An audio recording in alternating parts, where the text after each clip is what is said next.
Episode की शुरुआत में हम ली और जिना को देखते हैं, जहां पर ली जिना को बताता है कैसे उसने 3 बार एक ही लड़की को प्यार किया है। वो बताता है, जब मैंने उसे पहली बार प्यार किया तब मैं देख नहीं सकता था, फिर दूसरी बार प्यार किया तब मेरी याददाश्त चली गई, अब ये तीसरा बार है कि मैं तुमसे प्यार कर रहा हूँ। जिना इन सब बातों को सुनकर एंड्रयू के साथ बिताए मोमेंट्स को याद करने लगती है और कुछ सोचने के बाद जिना ली के प्रपोजल को मना कर देती है और ली को बोलती है, एक बार मैं जेजे से बदला ले लूं फिर मैं तुम्हें दोबारा नहीं देखूंगी। ऐसा बोलकर वो वहां से रोते हुए जाने लगती। फिर हम ली को देखते हैं जो जिना के प्रपोजल को एक्सेप्ट नहीं करने से अपना भड़ास निकाल रहा होता है। दूसरी ओर मोजो और ग्रे आपस में बात कर रहे होते हैं। यहाँ पर ग्रे बताता है जिना और एंड्रयू सगाई करने वाले हैं।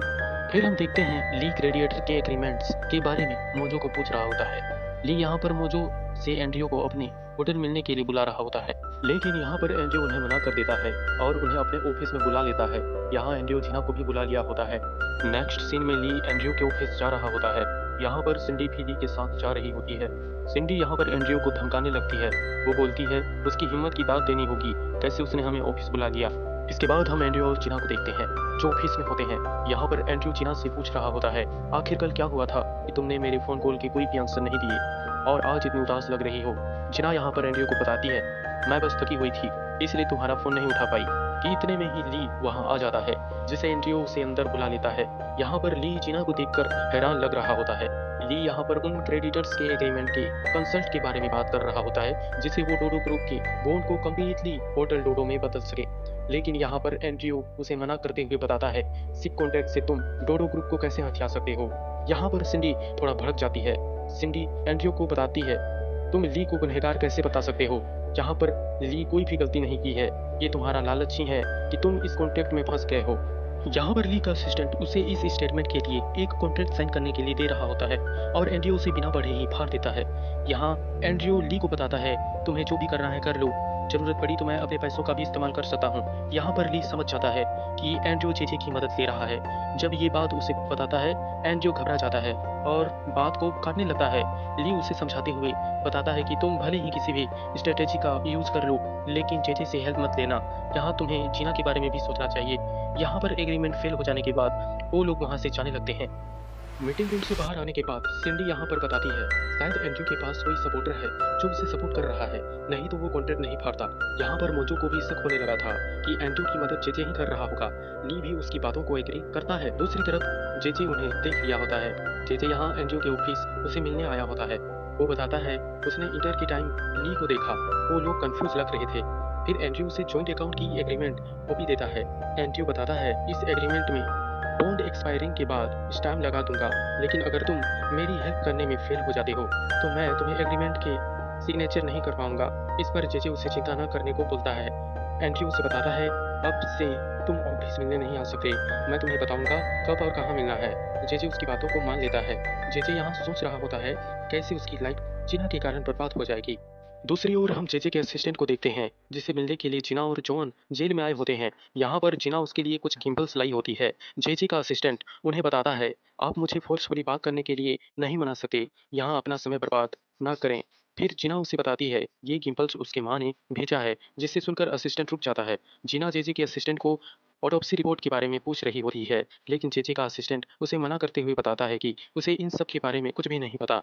यहाँ पर जॉन उसकी हालात पर उसे बताता है, जेजे के कारण से आज वो जेल पर है और वो लोग वहाँ से जाने लगते हैं। उनके जाने के बाद जेजे का असिस्टेंट उसके लाए गिम्पल्स को खाने लगता है और उसे माँ के बारे में सोचकर रोने लगता है।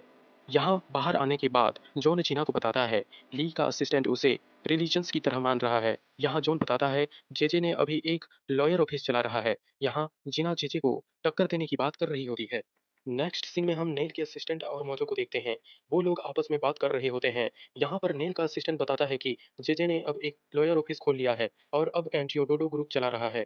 नेल अब जेजे के साथ नहीं है। यहाँ पर इन सब बातों को सुनकर मोजो उससे पूछता है कि आखिर जेजे से तुम क्यों मिले हुए हो। नेल का असिस्टेंट बोलता है, क्या तुम मेरा पीछा कर रहे हो कि तुमने इतनी जानकारी इकट्ठी की। अब यहाँ पर मोजो नेल के असिस्टेंट से पूछता है कि आखिर जेजे का मीटिंग एनजीओ के साथ होता है या नहीं। इस पर नेल का असिस्टेंट उसे मना करने लगता है। फिर यहाँ मोजो उससे पूछता है कि आखिर पेपर कंपनी का पूरा पैसा जेजे ने कहाँ छुपा रखा है, और वहाँ से नेल का असिस्टेंट जाने लगता है। दूसरी ओर ली और मोजो कुछ प्लान बना रहे होते हैं। ली यहाँ पर कोई भरोसे लायक जासूस की बात कर रहा होता है। यहाँ पर उनका प्लान जेजे समेत एंड्रयू और नाथन पर होता है। फिर हम चेयरमैन की वाइफ को देखते हैं जो कपड़े को रख रही होती है। किमी यहाँ पर उसे डांटने लगती है और उसे बोलती है कि तुमने सारे कपड़े को आपस में मिला दिया है। यहाँ पर चेयरमैन की वाइफ समझ जाती है कि इसके भड़कने के पीछे जेजे है, जो डिवोर्स के बाद भी उसके कपड़े की सफाई कर रही है। इतने में ही वहाँ नाथन आ जाता है। वो हाँफते हुए बताता है कि उसको कोर्ट में बुलाया गया है। यहाँ पर वो बताता है कि एंड्रयू ने अपने लीगल गार्जियन के लिए फॉर्म अप्लाई किया है। फिर उसकी माँ उसे शांत करते हुए उसे चिंता ना करने के लिए बोलती है। वो बताती है कि केवल करीबी फैमिली मेंबर्स को ही कोर्ट अलाउ करती है। दूसरी ओर एंड्रयू भी इन सब बातों का पता चल चुका होता है कि फैमिली लिस्ट में उसका नाम नहीं है। यहाँ पर चेयरमैन की वाइफ खुश हो रही होती है और वो बताती है, बिना मेरी अनुमति के एंड्रयू को फैमिली रजिस्ट्रेशन में ऐड नहीं किया जा सकता।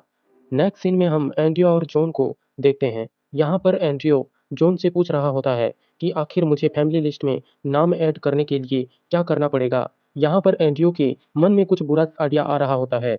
वो चेयरमैन की दिखावट को चेंज करके नाथन की जगह पर अपना नाम लिखवाना चाह रहा होता है।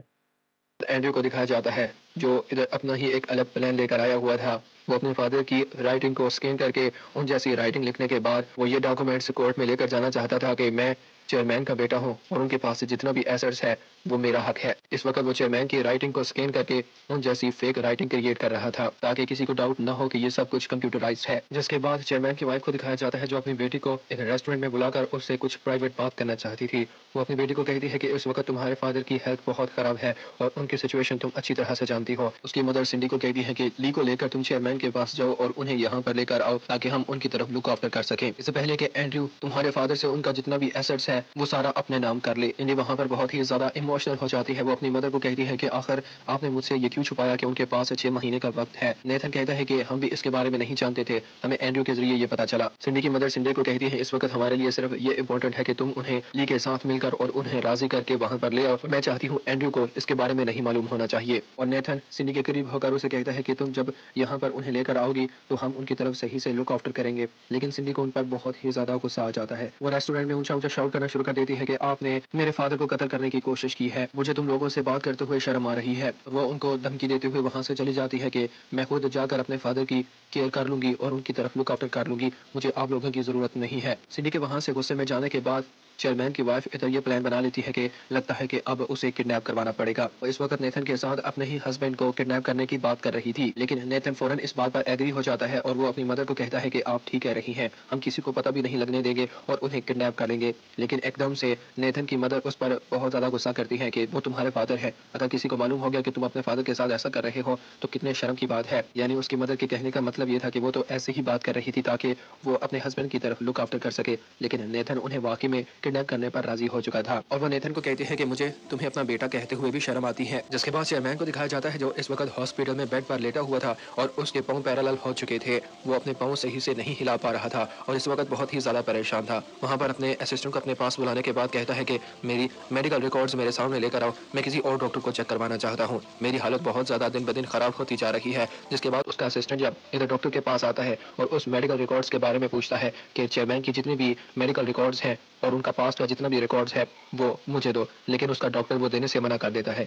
इतने में वो डॉक्टर को जब कहता है कि आखिर ऐसा कैसे हो सकता है, आप मुझे उनकी मेडिकल रिकॉर्ड्स कैसे नहीं दे सकते, कि इतने में एंड्रयू दाखिल होता है और वहां पर वो उसके असिस्टेंट को कहता है कि मैंने ये रिपोर्ट देने से मना किया है। उसका असिस्टेंट काफी ज्यादा हैरान हो रहा था कि एंड्रयू आखिर ये तुम क्या कह रहे हो, इस वक्त उन्हें किसी और डॉक्टर को चेक करवाना है। लेकिन एंड्रयू कहता है कि इस वक्त उनके पास बहुत कम वक्त है, उनके पास 6 महीने का अल्टीमेटम है और उनकी इसके बाद डेथ हो सकती है। इसके बाद उसका असिस्टेंट उसके सामने बहुत ही ज्यादा गुस्सा करता है कि आखिर तुमने मुझसे ये बात क्यों छुपा कर रखी। एंड्रयू कहता है कि अगर ये बात उनको मालूम हो जाती तो वो इस बात को लेकर बहुत परेशान हो जाते और उनकी डेथ इससे भी जल्दी हो सकती थी, इस वजह से मैंने ये रिकॉर्ड उनसे छुपाया है। और वह असिस्टेंट कहता है कि इस वक्त एटलीस्ट सिंडी को तो मालूम हो जाना चाहिए था कि उसके फादर की क्या सिचुएशन है और उनकी डेथ को सिर्फ 6 महीने हैं। इधर असिस्टेंट और एंड्रयू के दरमियान जब बहस जारी थी कि इतने में वहां पर एंड्रयू का असिस्टेंट भागते हुए उनके पास आता है और उन्हें कहता है कि चेयरमैन अपने कमरे में मौजूद नहीं है। और उसका असिस्टेंट और एंड्रयू जब भागते हुए वहां पर आते हैं तो वाकई में चेयरमैन बेड पर मौजूद नहीं था। इसके बाद चेयरमैन को दिखाया जाता है जहां पर उन्होंने अपने हाथ में फूल उठाए हुए थे और वो इस वक्त अपनी वाइफ के साथ मौजूद थे। और वो किमी के फादर से अपनी ही वाइफ का हाथ मांगना शुरू कर देता है कि मैं आपकी बेटी से शादी करना चाहता हूँ। चेयरमैन की वाइफ अपने हाथ में फूल पकड़े हुए और अपने हस्बैंड की इस हालत को देखने के बाद बहुत ही ज्यादा इमोशनल हो जाती है, वो रोना शुरू कर देती है। सिंडी और उसकी मदर को चेयरमैन की इस हालत को नहीं देखा जा रहा था, वो वहां से बाहर आ जाते हैं जहां पर एंड्रयू और उसका असिस्टेंट पहुंच चुके थे। वहां पर एंड्रयू उन्हें बता देता है कि इस वक्त फादर के पास 6 महीने हैं, 6 महीने में उनकी डेथ हो सकती है। ये सुनने के बाद उनकी वाइफ बहुत ही ज़्यादा रोती है कि आखिर तुमने ये बात मुझसे क्यों छुपा कर रखी। जिसके बाद सिंडी एंड्रयू को धमकी देती है कि इसके बाद मैं तुम्हें अपने फादर के करीब नहीं देखना चाहती। जिसके बाद पेनी को दिखाया जाता है जो ली के कहने पर वापस आ चुकी थी और वो जेजे को किमी के सामने एक्सपोज करने जा रही थी। पेनी किमी के पास एक वीडियो भेजती है जहाँ पर जेजे और वो दोनों एक दूसरे से किस कर रहे थे और वहाँ पर वो जेजे की सारी रियलिटी के बारे में किमी को बता देती है। किमी ये सुनने के बाद बहुत ही ज़्यादा रोती है और वो सीधी जेजे के पास आ जाती है। जेजे से जब पूछती है कि क्या तुम पेनी से मोहब्बत करते थे, वो कहता है कि नहीं, मैंने तो आज तक उसे किस भी नहीं किया। ये सुनने के बाद किमी जोर का जेजे के मुंह पर थप्पड़ मारती है कि तुम मेरे सामने झूठ बोल रहे हो, मैंने तुम पर ट्रस्ट किया था, मैंने तुमसे बहुत मोहब्बत की थी, लेकिन तुमने मुझे धोखा दिया है। यहाँ तक कि किमी जेजे को धमकी देती है कि मैं जल्द तुम्हें एक्सपोज करूंगी और जो ही वहाँ से जाने वाली होती है एकदम से जेजे उसका हाथ पकड़ लेता है और उसे कहता है मुझे लगता है कि तुम भूल रही हो, तुम एक कातिल हो और ये सब कुछ मैंने तुम्हारे लिए कवर करने के लिए किया था। जिसके बाद फैमिली मीटिंग में दिखाया जाता है जहाँ पर इस वक्त ली के साथ साथ एंड्रयू, जीना, सिंडी, नेथन, किमी और किमी के फादर सब मौजूद थे और सिंडी ने ली की मदद से अपने फादर के बारे में ये पता चलाया कि क्या ये मेडिकल रिपोर्ट जो एंड्रयू सबको बता रहा है कि उनके पास 6 महीने का अल्टीमेटम है, ये सच है या झूठ। लेकिन सिंडी सबको बता देती है कि एंड्रयू ने हम सबसे झूठ बोला था। इस वक्त अगर मेरे फादर सर्जरी करवा लेते हैं और उनका ऑपरेशन होता है तो उनके ठीक होने के चांसेस 50% है। और वहाँ पर कुछ फैमिली मेंबर इस सर्जरी के खिलाफ थे और वो ये सर्जरी नहीं करवाना चाहते थे और वहाँ पर इस डिबेट को लेकर 2 ग्रुप्स बन चुके थे और वहाँ पर बहुत ही ज्यादा इधर डिबेट हो रही थी कि इतने में चेयरमैन ऊंचा सा उन सब पर शाउट करता है। गाइस नेक्स्ट एपिसोड बहुत ही ज्यादा इंटरेस्टिंग होने वाली है। नेक्स्ट एपिसोड देखने के लिए इस चैनल को सब्सक्राइब कर लें।